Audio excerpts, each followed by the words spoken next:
Sarah owns for rental properties. To everyone at the barbecue, she's basically a real estate mogul. Derek rents his apartment, dumps his cash into a boring index fund. Nobody wants to hear about index funds. Everyone assumes Sarah is the rich one. They're wrong, not in the way you think. When you open up her numbers, the picture changes. Sarah's got for properties worth $1.2 million combined. That number gets thrown around like it's her net worth. It is not. It's the sale price of assets she doesn't fully own. How much of that $1.2 million actually belongs to her? Sarah bought her first property 8 years ago with 20% down. Property 2 came 4 years later, refinanced against equity in property 1. Properties 3 and 4 followed the same playbook, each leveraged against the last. This is the strategy every real estate guru on YouTube tells you to use. Buy, refinance, repeat. It works on a spreadsheet. Sarah owes the bank roughly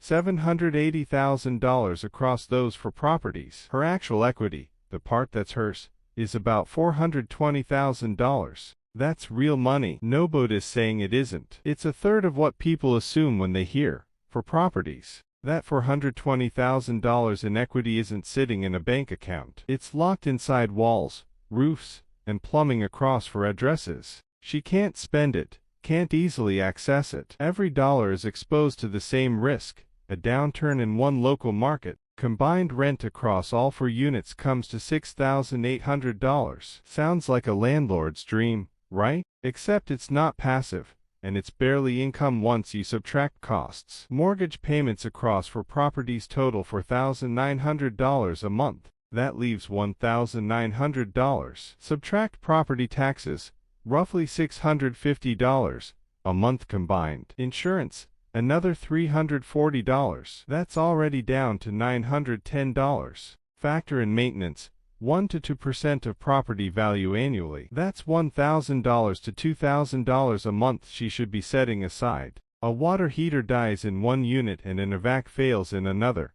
Same week. She's $6,000 in the hole for the month. 2 simultaneous repairs wiped out for months of profit in a single week. Sarah averages 6 weeks of combined vacancy, a year between tenants. That's lost rent, cleaning costs, listing fees, and her time. Sarah manages all 4 properties herself to avoid an 8 to 10% fee. She's fielding maintenance calls at 9 p.m., spending entire Saturdays doing walkthroughs between tenants. That's 12 to 15 hours a month, close to 170 hours a year, unpaid. Sarah nets somewhere between $300 and $600 a month, combined, not per property. That's the number that never makes it into the barbecue conversation. Meanwhile, Derek is renting a 1-bedroom apartment for $1,600 a month. His friends think he's behind. He doesn't own anything. Derek has been putting $1,200 a month into an index fund for 8 years.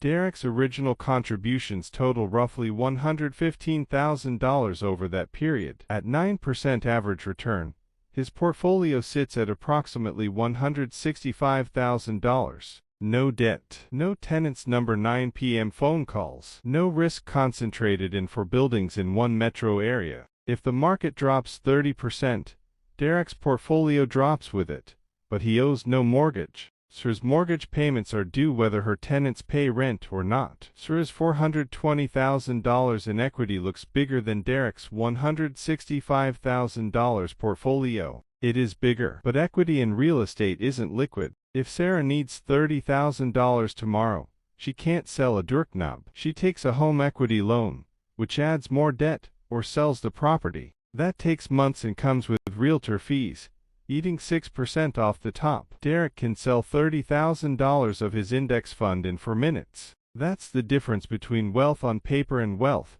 you can actually use. Leverage isn't a scam, it's a tool, and real estate's one true advantage. Every mortgage payment pays down principal with her tenant's money. The underlying asset historically tends to appreciate. If her properties appreciate 3% a year, that's tens of thousands in equity growth. Derek doesn't get that. Every dollar is one he actually contributed. No bank is quietly buying assets on his behalf. Sarah can deduct mortgage interest and appreciate her buildings on paper. That's a legal advantage stock investors don't get outside retirement accounts. With a 1031 exchange, she can defer capital gains taxes entirely. Derek pays capital gains the moment he sells. Run it out 10 years.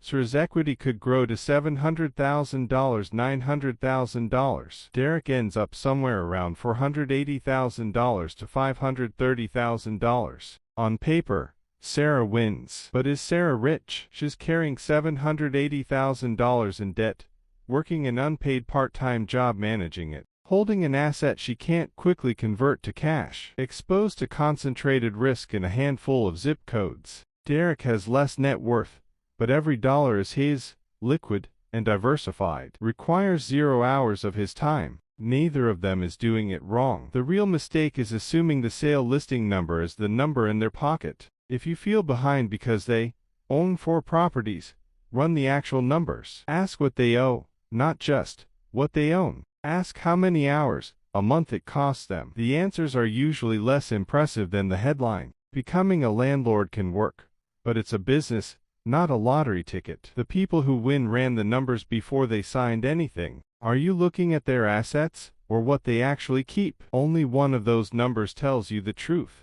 Would you rather have Sir's equity, or Derek's liquidity? Share it with someone who thinks their landlord has it all figured out.